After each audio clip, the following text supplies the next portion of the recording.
Now, from the Signature Bank Studios. Only the biggest stories, only the biggest guests, and only the biggest opinions. This is AM 560, The Answer. Don't waste my time, woman. Good morning, Amy Jacobson here. John Anthony and for Dan Proft. Hey. Did you see that? No, who said that? No, I'm saying that because the Secret Service director Cheatle. went to D.C. Cheatle. to testify before the committee.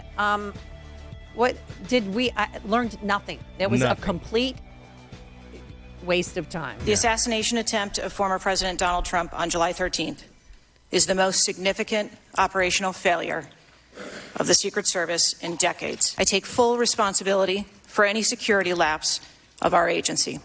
And I have to tell you, Democrats and Republicans are united for the first time in a while about their disdain for her lack of, well, not just the fact that she stonewalled every question that they asked, but she doesn't know what she's doing on her job. The lack of answers and the lack of report is just simply not something that we can accept here. Because Donald Trump is alive, and thank God he is, you look incompetent.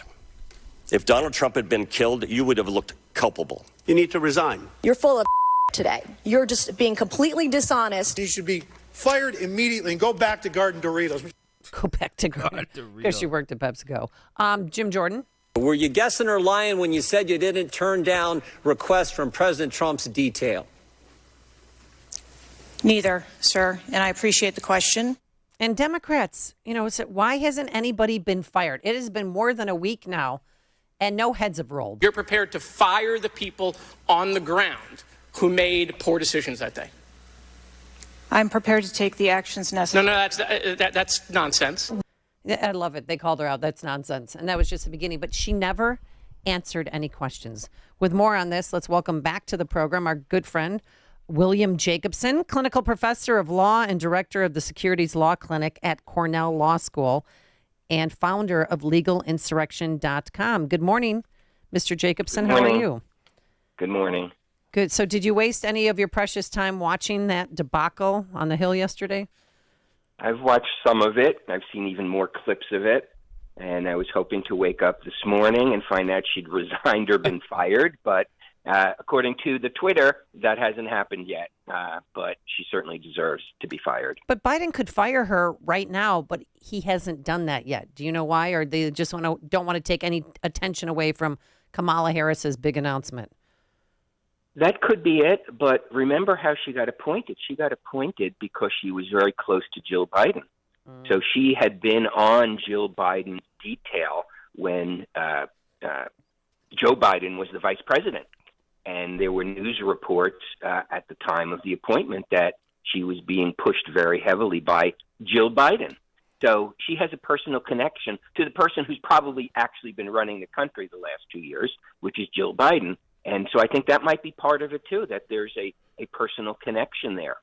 Well, and it's what we did find out because I watched for a while. Then I just, that the radio wasn't working, that she didn't review the plan. She didn't go to the site. The comment that she made that the roof was sloping, she tried to walk that back. And she wanted to go to Aspen for that makers convention thing instead of being instead of going to the RNC. But then after the assassination attempt, she did go to the RNC. Do you know why she's not resigning? I mean, have you ever seen such craziness?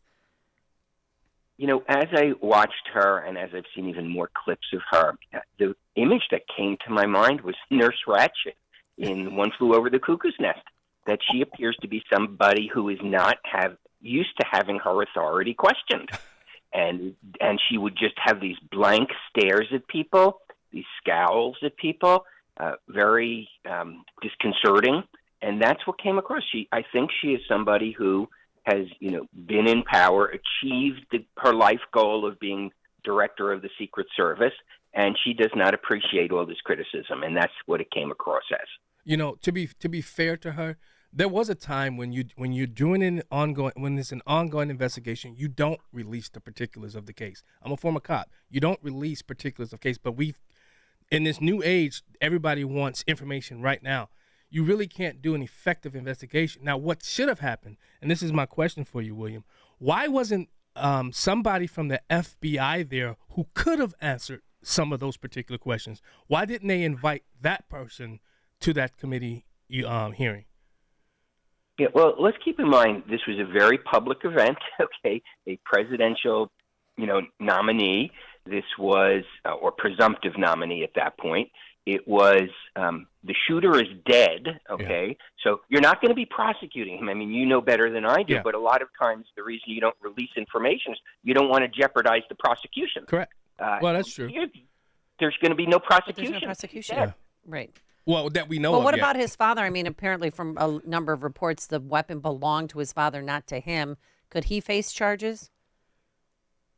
I think that's a hard one. There was a case, I forget where it was. Oh, Chicago. Chicago, yeah. Or Highland Park, the parade shooting, the 4th of July shooting. Where somebody was, I think parents were convicted.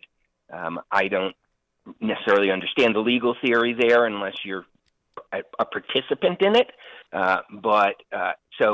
And whether that holds up on appeal, we'll see. So there are legal theories that could make the parents potentially liable, but I think that's a stretch. Yeah, but I think the difference is, in that case, the parents didn't call the police to let them know. This case, the parents notified law enforcement that he had left the house with the weapon. So that kind of clears them from any wrongdoing in that matter. But normally you have, people staked and camped out in front of the parents' house to hear from them. I mean, we've only heard a smattering from some people who went to high school with him. They said he was bullied, which is not an excuse to try and kill a president. But where's the daily press conferences? Where's the daily updates? It's as if the mainstream media wants to move on and focus on something else. What do you think? Yeah, well, I think that's right. And they moved on, and now they're focused on getting Kamala Harris elected president.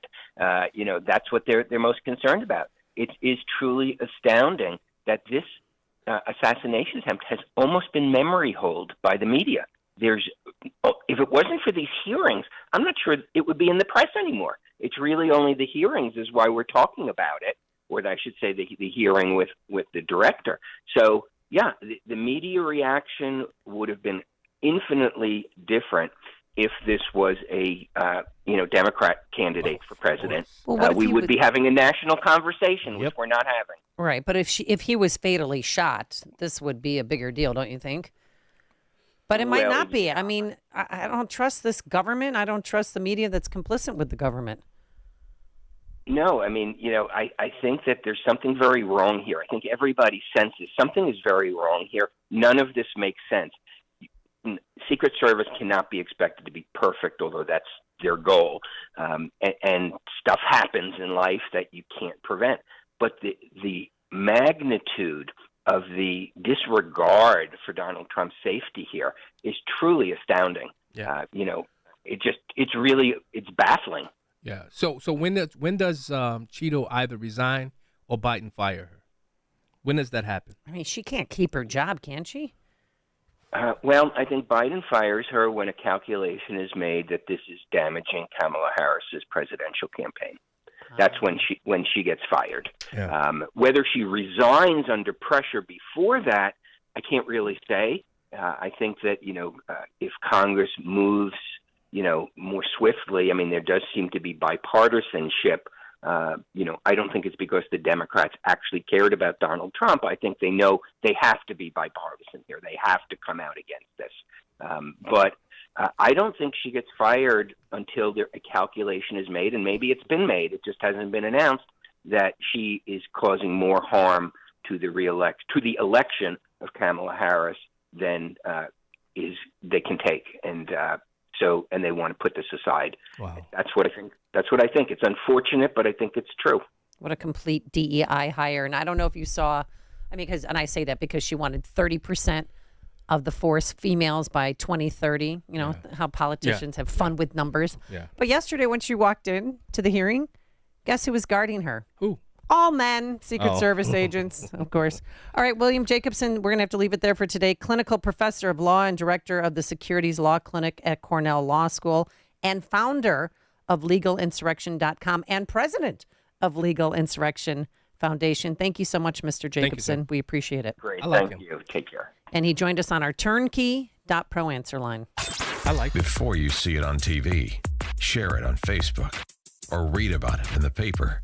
Hear it here first. This is Chicago's Morning Answer on AM 560.